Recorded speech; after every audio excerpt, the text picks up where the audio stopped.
Mr. Speaker, can I pay tribute to our brave servicemen and women in the Middle East during this very difficult period? That's how it started, and within seconds it was already clear this wasn't going to be a routine exchange. Just moments earlier, Keir Starmer had addressed the House of Commons, setting out the government's position following a weekend of escalating tensions involving Iran. His message was relatively clear on the surface. The United Kingdom would not take part in offensive military action, but it would allow allies to use British bases for what he described as defensive purposes, including the protection of British nationals and partners in the region.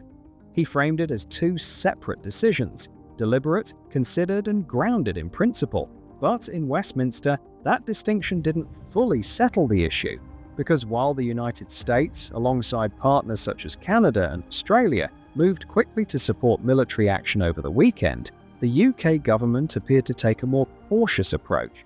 And in situations like this, timing matters. By the time the government confirmed that UK bases would be made available to allies, the focus had already begun to shift, away from what the decision was, and toward how long it took to communicate it clearly. And that's where the pressure started to build, because in moments of international tension, hesitation, or even the perception of it, tends to attract scrutiny. And in the House of Commons today, that scrutiny came quickly. Why is he asking our allies to do what we should be doing ourselves? I would say to Labour MPs, we are in this war whether they like it or not. What is the Prime Minister waiting for? And that's where the tone of the exchange was set. Kemi Badenoch opened by calling it a defining moment, not just for Iran, but for the wider Middle East and the global order, before turning to the immediate concern: British nationals still in the region, and whether the government had a clear plan to bring them home safely. From there, her argument widened. She laid out the case against the Iranian regime, its record in the region, its role in supporting proxy groups, and the ongoing concerns around security and weapons development. And from that perspective, she made her position clear. The actions taken by the United States and its partners, she argued, were justified.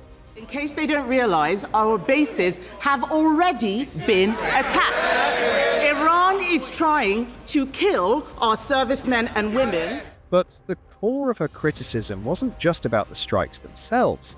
It was about the UK's response to them. While allies had moved quickly to state their position, she argued, the UK government had not, and that lack of clarity, in her view, was the real issue. The US has taken offensive action to destroy missile launch sites to defend British territory. Why will the Prime Minister not allow the RAF to do the same? And this is where the argument sharpened, because Badenoch pointed directly to the timeline. She noted that it was only later, after the situation had already escalated, that the government confirmed it would allow allies to use UK bases. And even then, she highlighted, that decision came with limitations on how those bases could be used. That sequence, she argued, raised a broader concern, not just about policy, but about decisiveness. From her perspective, the issue wasn't whether the UK should act recklessly, but whether it had acted clearly and in time. She then turned to the government's justification. Ministers had pointed to international law as a key factor shaping their approach, but Badenoch challenged that directly.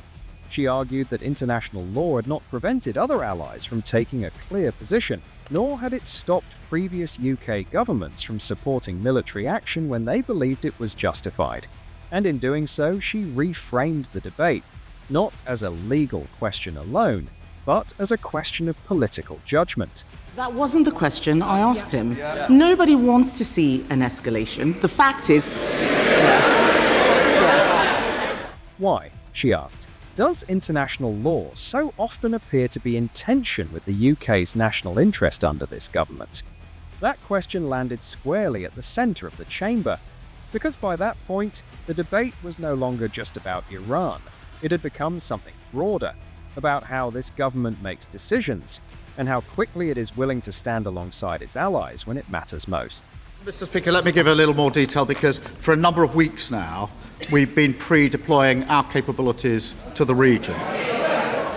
And when the Prime Minister rose to respond, the contrast in tone was immediate. Where the opposition had focused on urgency and alignment, Starmer focused on structure.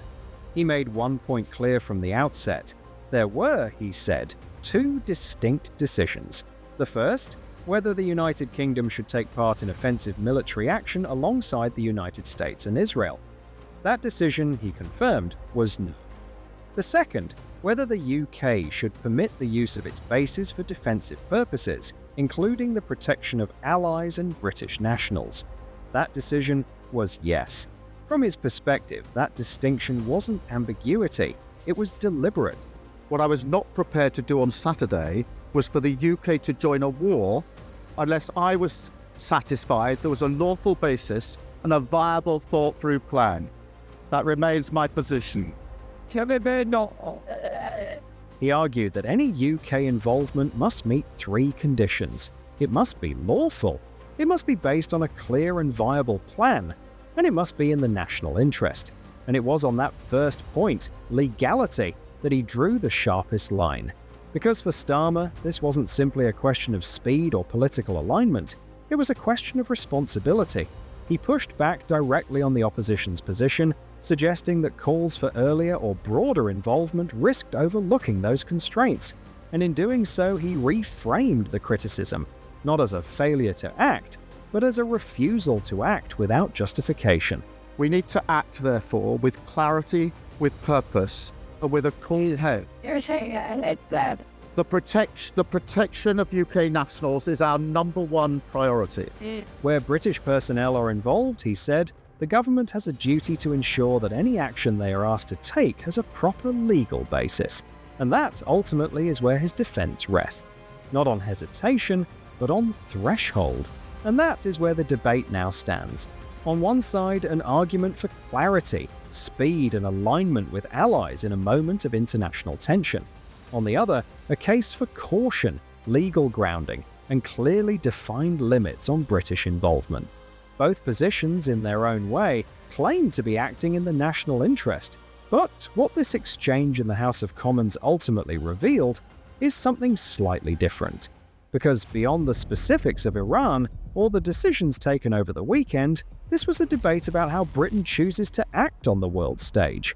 Is it better to move quickly alongside allies, even when the situation is still evolving, or to move more deliberately, ensuring that every step is clearly justified before it is taken?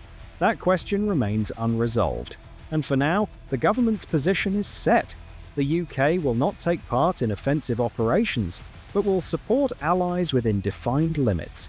Whether that balance holds, politically, diplomatically, and strategically, is something that will be tested in the days ahead. Because in moments like this, it is not only the decisions themselves that matter, but how they are seen by allies, by opponents, and by those watching closely from home.